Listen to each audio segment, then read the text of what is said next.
আসসালামু আলাইকুম। উপন্যাসের নামে বর্তমান সময়ে আমরা পাঠকরা যেটা পাচ্ছি সেখানে আসলে শুদ্ধ সাহিত্য চর্চা হচ্ছে না। সেইখানে নানান রং মিশিয়ে অশ্লীলতা অশালীনতার চর্চা হচ্ছে, আর সেগুলি আমাদের পাঠকদেরকে গেলানো হচ্ছে। তো এই দুঃসময়ে এসে বাংলা সাহিত্যে খুব চমৎকার কিছু জনপ্রিয় কাজ করে যাচ্ছেন কিছু প্রকাশনী আছে। তাদের মধ্যে থেকে পেনপেজ পাবলিকেশন একটি অন্যতম পাবলিকেশন।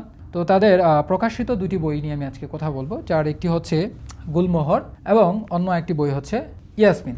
এই চমৎকার উপন্যাস দুইটির লেখিকা আফিফা মারজানা। তো এই বইগুলোকে আমি চমৎকার বলছি এই কারণে, যারা সত্যিকার অর্থেই বাংলা সাহিত্যের স্বাদ আস্বাদন করতে চান, যারা হচ্ছে শুদ্ধ সাহিত্য চর্চা করতে চান, যারা একটু খুঁজেন যে একটু শ্লীল একটু ভালো শালীন গল্প পড়তে চান তাদের জন্য, এবং যারা সামাজিক বাস্তবতার আঙ্গিকে নিজেকে বইয়ের পাতায় খুঁজে পেতে চান, যে এই পাঠকরা বইয়ের পাতায় হারিয়ে যায় উপন্যাস পড়তে গিয়ে, এবং হচ্ছে সেটা সম্পূর্ণ শ্লীল হয় এবং সেখানে কোনো অশালীনতার ছাপ থাকে না, তেমনই হচ্ছে এই দুইটি বই।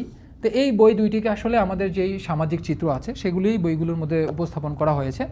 এবং এই বই দুটির বিশেষত যেটা হচ্ছে যে আপনি যখন এই বই দুটিকে পড়া শুরু করবেন, অথবা হচ্ছে বইয়ের যেখানেই থাকেন আপনি পড়া চলাকালীন, মনে হবে যে আসলে চরিত্রগুলো আপনার জন্য লেখা হয়েছে এবং এই চরিত্রগুলোর মাঝে পাঠক নিজেকে খুঁজে পাবে। আমি আরও আশা করব যারা এই ধারায় কাজ করছে, বাংলা সাহিত্য নিয়ে যারা সাহিত্যের অগ্রযাত্রায় কাজ করছে, ভূমিকা রাখছে, ওই প্রকাশনীগুলো যেন এই অশ্লীলতা এবং অশালীনতা বাদ দিয়ে আমাদের সামাজিক বাস্তবতাকে ফুটিয়ে তোলে এবং সেইখানে যেন শুদ্ধ সাহিত্য চর্চা হয়।